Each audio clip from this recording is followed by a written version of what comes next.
लेंगे। देखो पहले स्टेप में क्या आया, समर्पण कौन से स्टेप में आता है, समर्पण सरेंडर कौन से स्टेप में आता है, कोई बता पाएगा भाई? हाँ? पहले में स्वीकार आता है, समर्पण आता है तीसरे स्टेप से। समर्पण कौन से स्टेप में आता है? तीसरे से। सरेंडर जिसको बोलते हैं, क्या बोलते हैं? सरेंडर बोलते हैं कि हमें हमारी ઈચ્છા શક્તિ અને જીવનને જે સ્વરૂપે સમજ્યા તે પ્રમાણે ઈશ્વરની કાળજીમાં સોંપી દેવાનો નિર્ણય કરી લીધો। કાળજીમાં સોંપી દેવાનો। ઈશ્વર હવે મારી ગાડી ચલાવશે, મારી જીવન કોણ ચલાવશે? ઈશ્વર ચલાવશે, હું નહીં ચલાવીશ। આને શું કહેવાય? સરેન્ડર કહેવાય। શું કહેવાય? સરેન્ડર આને કહેવાય। પહેલામાં તો મેં સ્વીકાર કર્યો કે હા હું ખોટો હતો।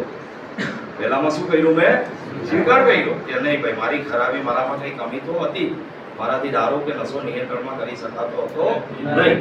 બીજા સ્ટેપમાં મને ઈશ્વર ઉપર શ્રદ્ધા જન્મી કે નહીં ઈશ્વર છે, પહેલા હું માનતો હતો નહીં, તો ઈશ્વર ઉપર શ્રદ્ધા જન્મી કે અમારામાં એવી શ્રદ્ધા જન્મી કે અમારા કરતા કોઈ ઉચ્ચતર શક્તિ છે કે જે અમને પુનઃ સ્વસ્થતા બક્ષી શકે છે અને અમારી ખોવાયેલી સત્સત વિવેક બુદ્ધિ પાછી લાવી શકે છે। હવે જ્યારે મને ઈશ્વર ઉપર શ્રદ્ધા જન્મી ગઈ છે, વિશ્વાસ છે, તો પછી મને ઈશ્વરની સામે સરેન્ડર કરવામાં વાંધો શું છે? કારણ કે હવે મારો ગુરુ થઈ ગયો। કોણ થઈ ગયો? ઈશ્વર મારો કરતા અર્થ હવે એ છે, મને વિશ્વાસ છે કે હવે એ મારું જીવન સારી રીતે ચલાવી શકે તેમ, કારણ કે હું તો નથી ચલાવી શકવાનો મારી રીતે, તો હું સરેન્ડર તો મારે કરવું જ પડશે। તો ઈશ્વરને મેં કહી દીધું કે હે ઈશ્વર, જે પણ મારી ઈચ્છા શક્તિ અને જીવન જરૂરિયાતની જે કંઈ પણ વસ્તુ છે, હું જે બી સમજતો હતો મારા પ્રમાણે, હવે તારે જેમ કરવું હોય તે કર। હવે મારી ઈચ્છા બી તું જ પૂરી કર અને મારી જરૂરિયાત બી તું જ પૂરી કર। આ મેં નિર્ણય કરી દીધો। આ થર્ડ સ્ટેપ થઈ ગયું।